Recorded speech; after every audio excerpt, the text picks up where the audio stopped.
Hello everyone and welcome back to the garden.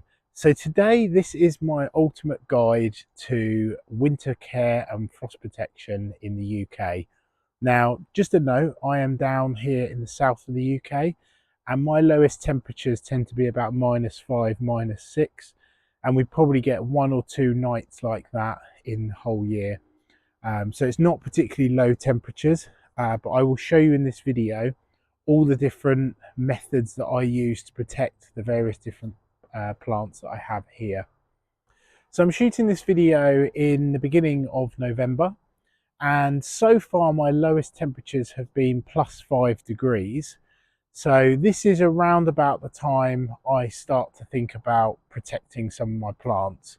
Now, I do have a greenhouse and I do have a garage and a summer house that I can use to protect some of the plants by moving them in those locations. So let's just have a look around the garden now to show you what I've moved and what techniques I've been using, and then we will follow up towards the end of the video with my protection methods for all the banana plants, of which I've got in the ground here, and they're pretty mature specimens. They've been in 3 or 4 years, so they are decent sizes. And yeah, I'll show you a time lapse of me basically wrapping the bananas. So let's have a look around the garden at the other methods that I use. So one simple way that I protect some of the plants is that I move some more of the tender plants towards the building around my house here. So generally plants that will take down to the sort of, like they say, about -4, -5, I will put them right near the house and they will generally be okay with the protection of being near the building. Another useful tip really is that things like this Washingtonia robusta here, it's in a large pot. Now it's near the back of the house here for a reason, because I can basically sack trolley it into the garage on the very coldest of nights. And the same here with the Braha amata. My next tip really is to utilize things like your greenhouses, summer houses, things like that. So you will see in here, I've already brought in my lemon trees, some of the bananas, which are the dwarf varieties, and various palms that are a little bit more frost tender. Alocasias, colocasias I have started to bring in here. These are the plants that I am going to be using in my front garden next year. You can see under there that they're all potted. They are throwing out new leaves and everything even at this time of year. But the main thing is with these is to just try and build up some of their energy for winter. Well, you can see I've got a Musa Baju in here, which even at this time of year is putting out a new leaf. So the greenhouse is insulated with bubble wrap, which I did last year, and that really helps when I put my electric heater on down here. But I only put that on for the very coldest of nights, and realistically it will get down to probably +2 or 3 degrees in here. It's just to prevent it from being frosty. And things like on this alocasia here, I will trim back some of the leaves just to create a little bit more space in the greenhouse. So when it comes to wrapping plants, this material is absolutely fantastic. So this is a loft insulation that is made from recycled plastic bottles, so it repels water really well, unlike the wool kind, which you can get, which gets really wet and heavy and will rot your plants off. So you can buy that from B&Q. I think it's about 20 to 25 pounds a roll. I think they're about 5 meter rolls on there. And what I do with these is I basically wrap the stems of the more tender bananas or the smaller bananas here and wrap it all the way around. And then I use a weed membrane on the outside with some wire or cable ties just to wrap the main trunk. And this will preserve the height of the banana for the following year. And basically, as soon as we get the next frost, all these leaves will get frosted off, and essentially I'll just chop all the leaves off the plant, and we've got the main stem already in place. So not just with the bananas, but I will use this worst case scenario if we have a mega hard frost predicted well below kind of -6, -7. I will use the same material to wrap around things like tetrapanax, and I will just put some cable ties around that just to preserve the trunk, because I want to keep the height of these plants.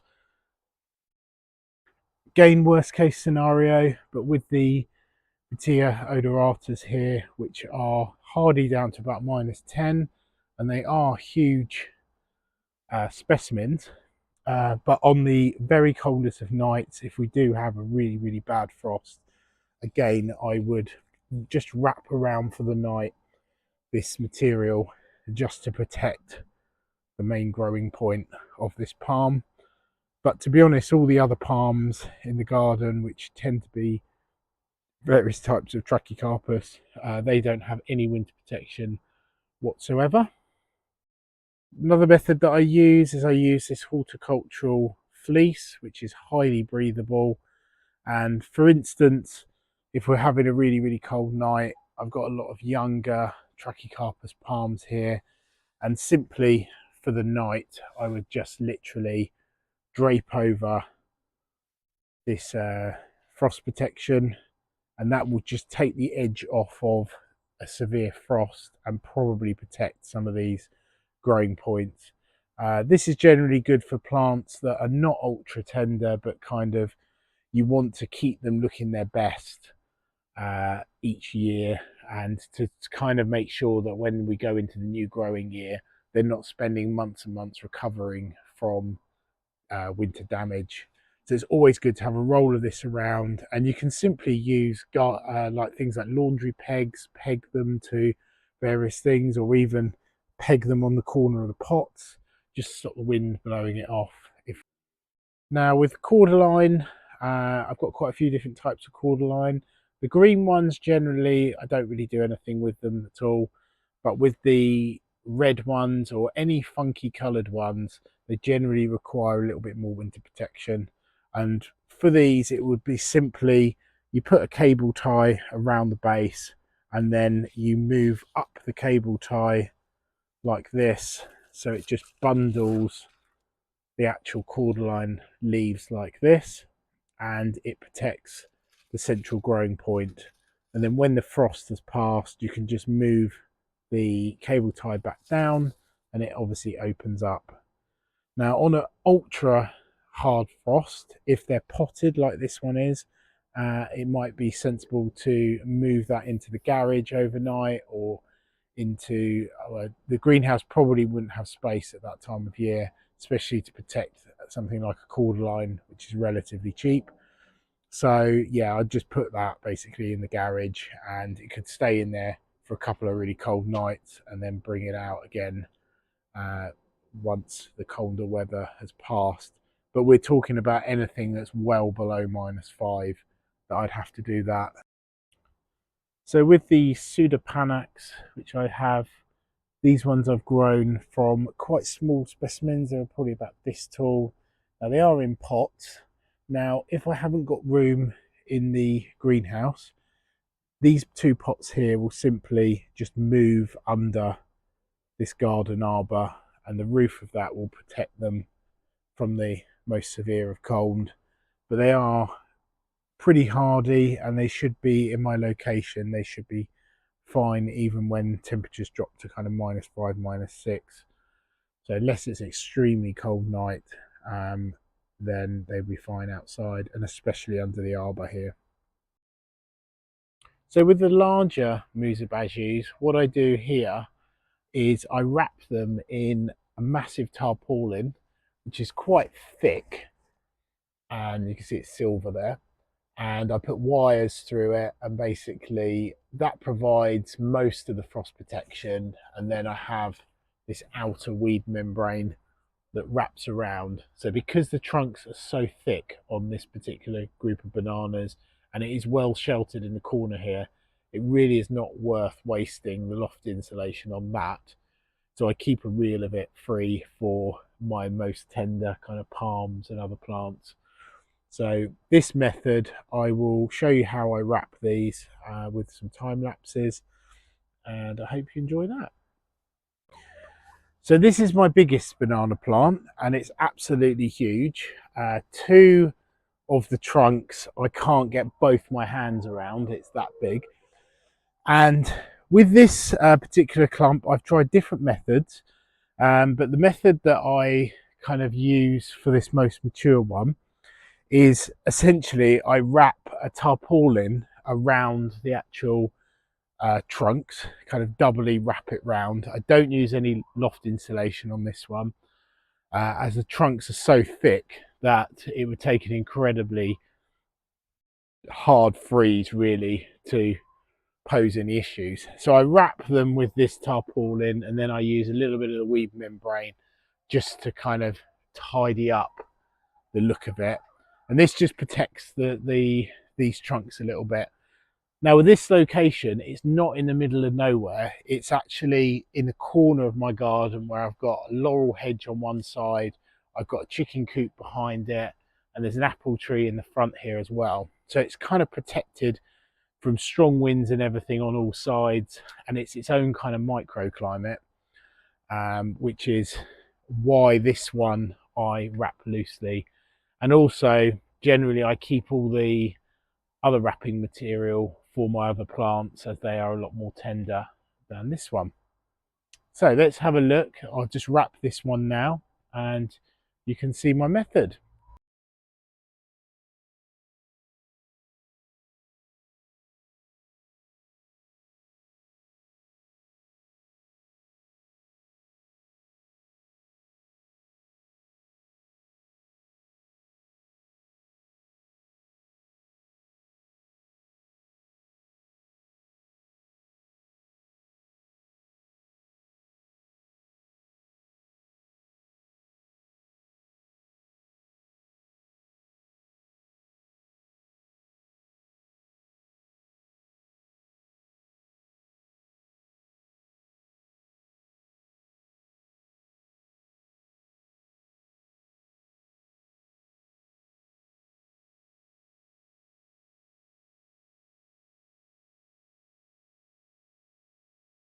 So this is now the finished result. Now you probably couldn't see on the video, but what I've done is I've pushed the wires through the membrane itself just to stop it flapping in the breeze and everything. So we've got a tarpaulin under there and the weed membrane over the top, and inside so it's open at the top to allow for ventilation on there. And on the very coldest of nights, I will basically tuck some more weed membrane on the top and put another piece of wire through it just to secure it on there. So that's the method for the big bananas. Okay, and my most extreme winter protection is I've built these polycarbonate frames, and these are exceptionally strong, and they can get basically they are staked down into the ground here. And I've got these protecting three particular palms in my garden. So this is the ultra rare and unusual Butiagris erythpatha. Now I protected it with some fleece last year. It got a bit of frost damage and took a little bit of time to recover. So this year I thought I'd try building this type of frame, which I will show you in another future video of how I actually build them. The good thing about these is they all just screw together. So you build the panels, they screw together, and then like at the moment, the front panel is off of the winter protection to allow light in there and to allow moisture to escape and everything. And then what I will do on the coldest of nights, I will then fit another frame to the front of this to basically create like a secure box on there.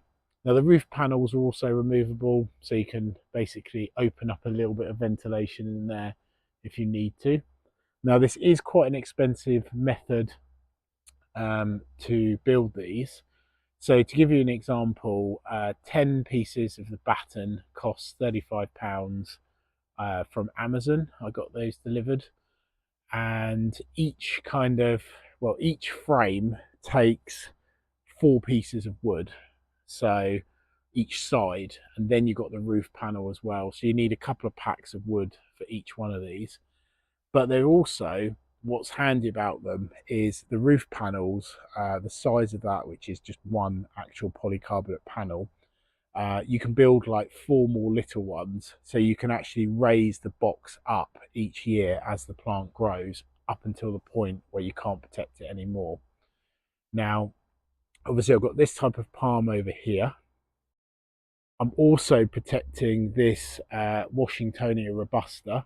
This was an offshoot off of it was basically a load of the palms in one pot, and I split one up one year, and it has struggled over the years. It's been through some frosts and everything, and I thought this year, rather than move it into the garage, I will build a frame for it, and I'm going to leave it in the pot at the moment just in case we have a really severe winter, and the frame doesn't work properly. I could move it if I need to, but ultimately this is one where I want to get the palm in the ground, have this frame over the top of it, and then as it grows I will build the frame up higher to the point in which I can't actually protect it anymore, and then it's going to be on its own, but it should be a little bit hardier by that time. So the only other one that I've built, so I built 3 of these, and let's go and have a look at that one. So my third one is to protect the Phoenix canariensis in the front garden, which is quite a big specimen, and it's getting bigger all the time. It does have some overhead protection from the yew tree, but I thought I'd try this method with this frost protection with this box, and again we can put a front cover on that for the coldest of nights, and you can see the front cover just tucked away at the back there. So these are really good, but they are quite an expensive method to protect plants. So really I'd only recommend it for the most extreme if you're trying to really push the boundaries of what you can grow in your area. But a good experiment, and I will do further videos of how this actually comes off in the future. So I hope you found the video useful. There's a few tips there on things that I do to protect my plants, and there's obviously different price points at which you can you can keep things really simple and just buy some cheap materials and cover the plants, or just move them inside even like that. But once you get to the more kind of pushing the boundaries, then you have to weigh up whether it's worth actually growing these plants, because they will cost you more, and if you've got to replace them, they're obviously costly as well. But ultimately for me it was worth investing in that polycarbonate sheeting and building these little greenhouses, because they're 3 particular palms that I really want to successfully grow here. So yeah, hope you've enjoyed the video, and I will see you guys on the next one. Thanks for watching.